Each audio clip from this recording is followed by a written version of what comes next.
மதுரை, சென்னையில் நடைபெறும் ஜூனியர் உலகக்கோப்பை ஹாக்கி தொடருக்கான ஏற்பாடுகள் தயார் நிலையில் உள்ளதாக துணை முதலமைச்சர் உதயநிதி ஸ்டாலின் தெரிவித்துள்ளார்.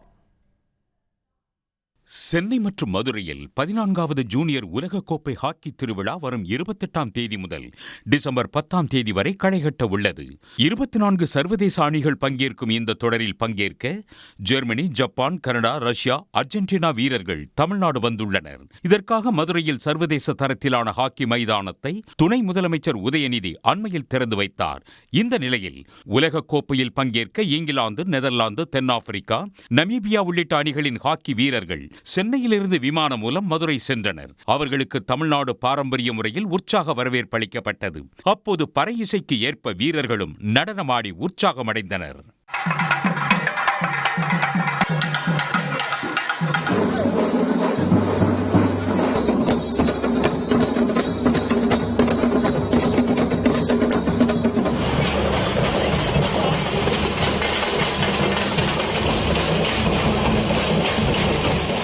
இதனிடையே சென்னையில் போட்டி நடைபெறும் ராதாகிருஷ்ணன் ஸ்டேடியத்தில் துணை முதலமைச்சர் உதயநிதி நேரில் ஆய்வு மேற்கொண்டார்.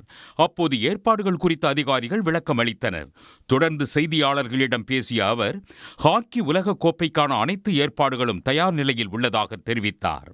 24 கண்ட்ரீஸ்லேருந்து அந்த யங் ஹாக்கி பிளேயர்ஸ் கிட்டத்தட்ட அனைவருமே வந்துட்டாங்க. ஒரு டீமாக வந்துட்டுருக்காங்க. இப்போ இங்கே சென்னை ராதாகிருஷ்ணன் ஸ்டேடியமில் அனைத்து ஏற்பாடுகளும் செய்யப்பட்டிருக்கு. ஹாக்கிக்கு எப்பவுமே தென் தமிழகத்துலேயும் சரி, சென்னையிலையும் சரி, தமிழ்நாட்டிலேருந்து நிறைய ஒலிம்பிக் வீரர்கள் வந்திருக்கிறாங்க. ஸோ அவங்களுக்கெல்லாம் இந்த டோர்னமெண்ட் ஒரு புது எனர்ஜியை கொடுக்கும்.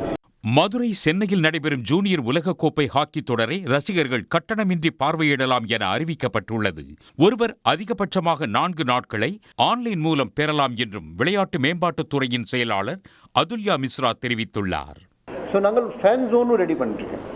ஃபார் எக்ஸாம்பிள், ஒரு ஆள் வந்துட்டான், அவங்க டிக்கெட் இல்லை, உள்ளே போக முடியல. So he doesn't have to go totally without any entertainment. அங்கே ஃபேன் ஜோன் இருக்கும், பெரிய பெரிய LED இருக்கும். He will get the sound and the feel of the stadium, but he will be not sitting inside the stadium. So அந்த மாதிரி ஒரு அரேஞ்ச்மெண்ட்ஸும் பண்ணிட்டாங்க. Hockey junior உலக கோப்பையில் அதிக அணிகளும் அதிக போட்டிகளும் நடைபெறும் தொடர் என்ற பெருமையை பெற்றுள்ளது.